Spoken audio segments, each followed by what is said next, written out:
Hello friends, मैं देवेंद्र कुमार पटेल। आशा करता हूँ आप सबको शाटकी दोष व फ्रैंकेल दोष, अंतराकाशी दोष और रेक्टिका दोष अच्छे से समझ में आया होगा। आज हम बात कर लेते हैं शाटकी दोष और फ्रैंकेल दोष में क्या अंतर होता है। देखिए, तो पहले हम शाटकी दोष को देख रहे हैं। तो इसमें धन आयन व ऋण आयन अपनी जालक स्थल से पूर्णतः हट जाते हैं।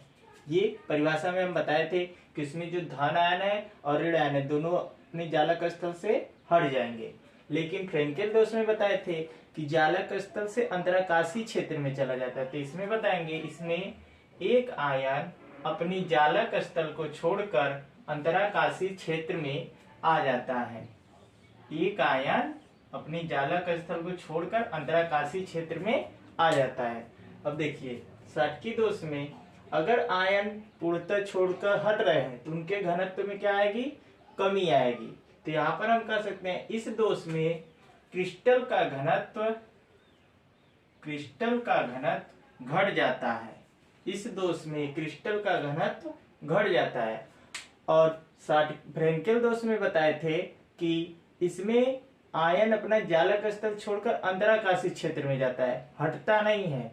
तो इस स्थिति में घनत्व अपरिवर्तित रहेगा। तो इस दोष में क्रिस्टल का घनत्व अपरिवर्तित रहता है। अगला देखिए, शाटकी दोष में तीसरा नंबर, इस दोष के कारण क्रिस्टल का अस्थायित्व बढ़ता है। अगर हम शाटकी दोष देखें तो उसमें अस्थायित्व क्या हो जाएगा? इंक्रीज हो जाएगा, बढ़ जाएगा। लेकिन इसमें देखें फ्रैंकेल दोष में, तो यही चीज अस्थायित्व जो होगा क्रिस्टल का, इस दोष के कारण क्रिस्टल का अस्थायित्व घटता है। अब देखिए दूसरा, शाटकी दोष में चौथा नंबर है, इसमें धन आयन व ऋण आयन का आकार लगभग समान होता है। धन आयन व ऋण आयन का आकार लगभग समान होता है। और फ्रैंकेल दोष में देखें तो इसमें धन आयन का आकार ऋण आयन के आकार से छोटा होता है। धन आयन का आकार ऋण आयन से छोटा होता है। यहाँ उदाहरण दिए हैं, जैसे Na और Cl है, तो इसमें Na प्लस धन आयन बनाएगा, Cl ऋण आयन। तो इन दोनों का अगर आकार देखें तो लगभग क्या होगा? सेम होंगे। और KCl का भी लगभग सेम होगा। लेकिन इसमें अगर उदाहरण देखें AgCl, तो इसमें Ag जो होगा धन आयन होगा और Cl ऋण आयन। तो लिखा है कि धन आयन का आकार ऋण आयन से छोटा होता है, तो इसमें Cl का जो आकार होगा उसकी अपेक्षा Ag का छोटा होगा। आगे जो है यफ केंद्र। यफ केंद्र क्या होता है? वह स्थान जहां ऋण आयन रिक्तिका में इलेक्ट्रॉन उपस्थित होता है, यफ केंद्र कहलाता है। जैसे मैं बता रहा हूं कि मान लीजिए हमारे पास ये जालक है। ये क्या है? जालक।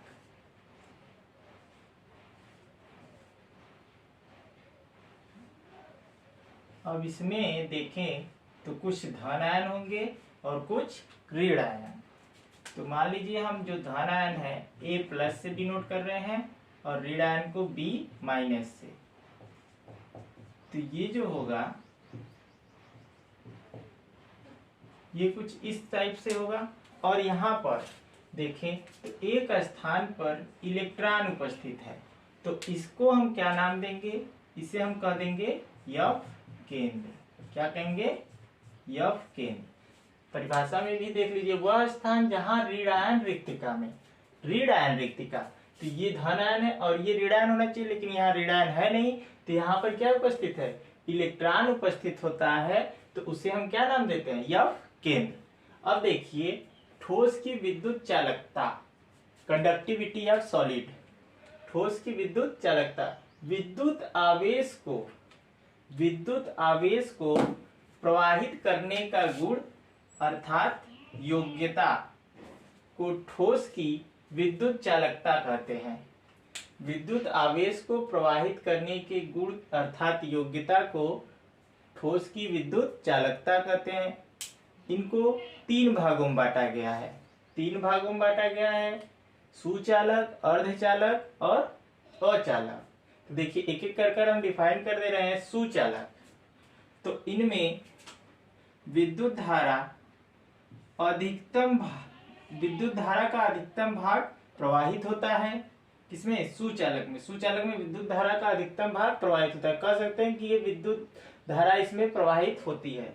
और इनका रेंज जो होता है 10⁴ से 10�7 ओम इनवर्स सेमी इनवर्स तक का रेंज होता है चालकता का। और इनका उदाहरण कुछ है तो धातु हो गया, ग्रेफाइट हो गया और विद्युत अपघट्य विलयन आदि इसके अंतर्गत आएंगे। अब देखिए अचालक, ये अपने से होकर विद्युत का संचरण नहीं होने देते। अर्थात अगर कोई अचालक पदार्थ है तो एक सिरे से दूसरे सिरे तक विद्युत का प्रवाह नहीं होगा। और इनकी चालकता का जो रेंज है वो है 10⁻⁻10 से 10⁻⁻20 ओम इनवर्स मीटर इनवर्स। अब ऐसा कोई पदार्थ तो जैसे हम कह सकते हैं प्लास्टिक हो गया, रबर हो गया, कार्बनिक पदार्थ है लेकिन ग्रेफाइट को छोड़कर। अब देखिए अर्धचालक, अर्धचालक दोनों की भांति व्यवहार करते हैं, सुचालक की भांति भी और अचालक की भांति भी। अर्धचालक परम शून्य पर रहेंगे तो अचालक की तरह रहेंगे, लेकिन कमरे के ताप पर आएंगे तो वो कुछ हद तक चालक की भांति व्यवहार करते हैं। जैसे देखिए यहाँ पर लिखा है परम शून्य ताप पर ये पूर्णतया अचालक होते हैं, लेकिन कमरे के ताप पर इनमें कुछ हद तक विद्युत धारा प्रवाहित होती है। इनकी चालकता का परास जो होता है 10⁻⁻6 से 10⁻⁴ ओम इनवर्स मीटर इनवर्स होती है। सिलिकॉन, जर्मेनियम इसके बहुत अच्छे उदाहरण हैं। आशा करता हूँ आप सबको ये टॉपिक समझ में आया होगा। यदि समझ में आया तो मेरे चैनल को लाइक कीजिए, सब्सक्राइब कीजिए और शेयर जरूर कीजिएगा। धन्यवाद।